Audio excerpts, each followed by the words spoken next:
Wow, crépissage là-bas, hein? Très joli. Magnifique. Là-bas, ma fou. Salam alaikum, dergano. Hi, people. Fight, eh? Ande ko non do. On gagne crépissage de foka. Woti kene. Dieu merci. Donc, à honto? Ah, donc crépissage si basse pas, on est. Ok. Na on do si mangi tu ngediga. Ah, go di go le. Mana ko 5 sacs no ba. 5 sacs tout. Est-ce que nous avons écrit pour mon gars et besoin non? Oh ouais. Allez, un don go, nous avons ko be ko ka. Wow, donc comment c'est manque derrière? Andi na de don be no yo abi. 2 tonnes hi.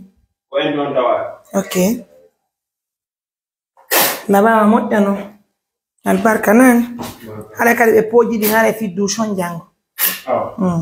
Ok. Bien, on crêpe, on crêpe, non?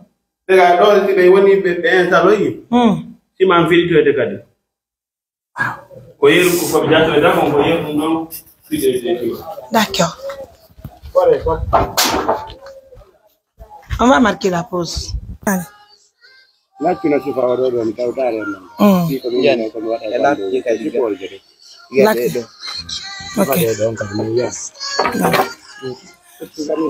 Donc, mesdames, messieurs, ça fait vraiment compliqué vraiment pour la construction de cette maison.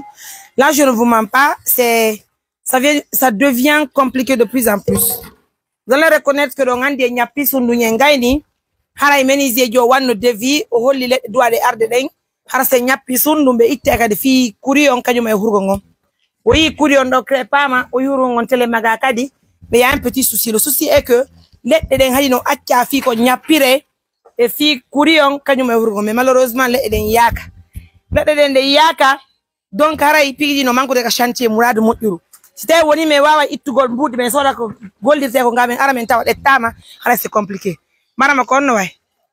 Ay jam ankadi ndala hondu lanni.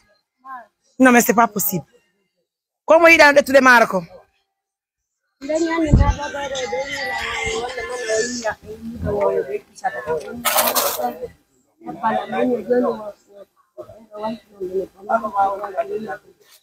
Tabe wadi hondu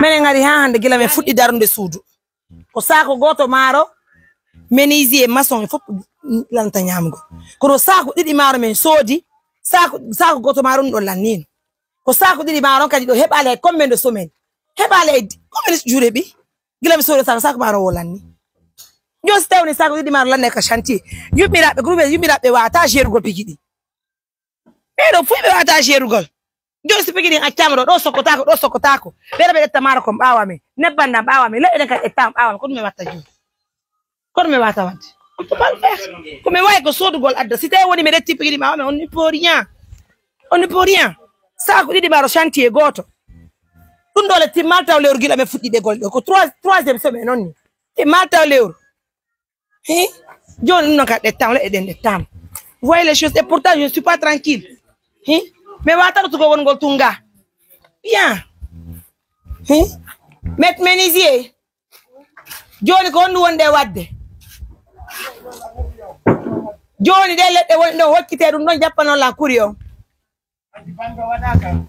c'est que déjà c'est qu'il faut comprendre ko tane fo wadden golle sodu de pigidin addude c'est woni de tamono pour rien ko be way ko addugol si tay woni be itti on ne peut rien en tout cas nyapane men courion nyapane men hammo vraiment parce que là je comprends pas les choses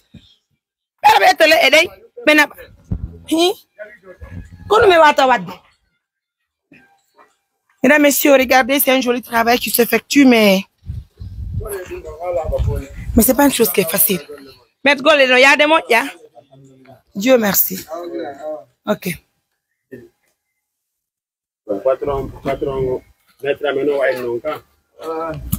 Oui, mais moi, je connais que on la ngara yande na jango fo ngara ka chantier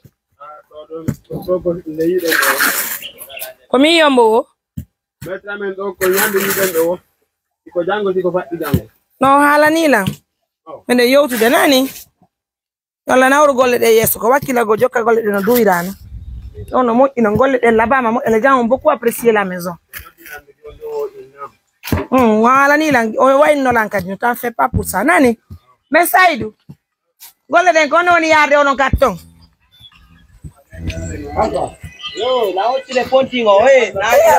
C'est vraiment compliqué.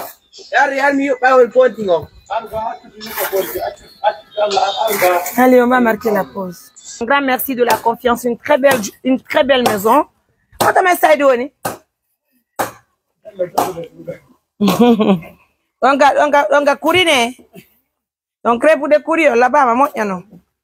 Et on va aller dans le on va aller escalier à courir. Ah.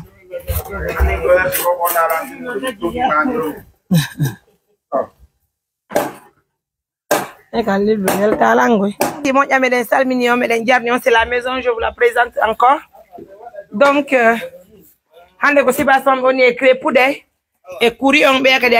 malheureusement, tout est mélangé. Donc, on attire l'attention de nos partenaires de confiance. En tout cas, grand merci à tout le monde. Merci pour l'attention, pour la fidélité. C'est votre Mariam Touré. MBT pour les intimes. Donc, on va vous laisser. Prenez bien soin de vous. Au revoir.